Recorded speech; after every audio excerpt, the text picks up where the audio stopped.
Well, for a few people I think it may be. Yeah, I think so for the good poets.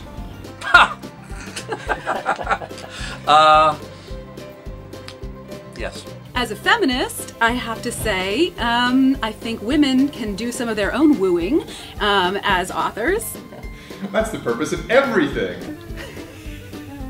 Of course. The purpose of all literature is to woo someone. To rule women? What, to make them silent, chaste, and obedient, like in the Renaissance? No! It's about doom and despair.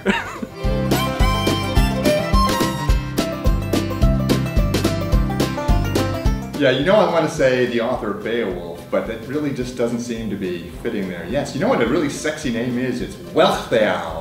Oh my goodness! Well, I've got a whole bunch of academic crushes. That's a terrible question. You know, in many ways, William Carlos Williams. Not in a good way, he cheated on his wife. But he was a sexy guy. By the way, to my husband, I should just say those are academic crushes. Samuel Beckett. Are authors ever considered sex symbols? Charles Dickens. Look him up. Okay, go on the web, find pictures of Samuel Beckett. If you don't think Byron is sexy, you have not been paying attention.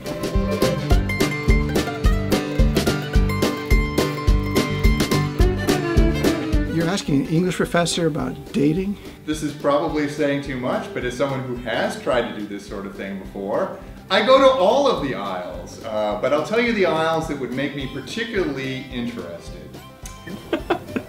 Not self-help. I think that's key. I would have had a quite different life if I knew the answer to this. So anything literature?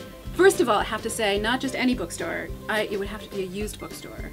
I'd stay out of the literature section and go right to the cooking section. Anything that's kind of fun and quirky. Cooking? Cooking, of course. I'd even be happy to talk to somebody in the cookbooks aisle. Cooking, maybe. Cooking. Let's go with cooking. There's also the science aisle, the philosophy aisle, the history aisle. I would say the best place to find a really good partner is gotta be 19th century literature aisle.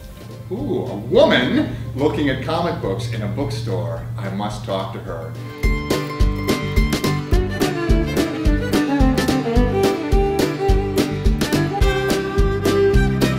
Unlikely. I like not a desert island, but prison.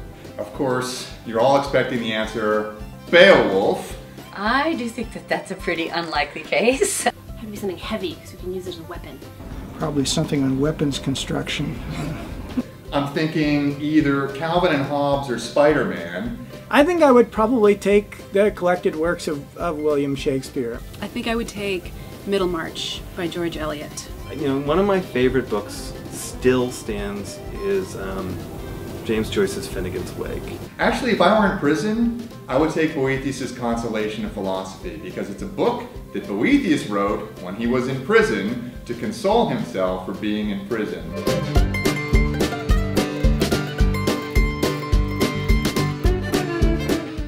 Well, the main message is that this is part of our desire to reach out beyond the borders of Whittier College and connect with our alumni, because truthfully, you are our community and we'd like to be more connected with you, and we hope that you do take advantage of Poets to Poets Week and come to some of the great events with Marjorie Perloff, Willis Barnstone, Alex Espinoza, and so on. And you're always welcome back at the college. Either to come talk to our students as an alum, talk about your experience in the working world, or alternately simply just to enjoy the wonderful events that happen on campus.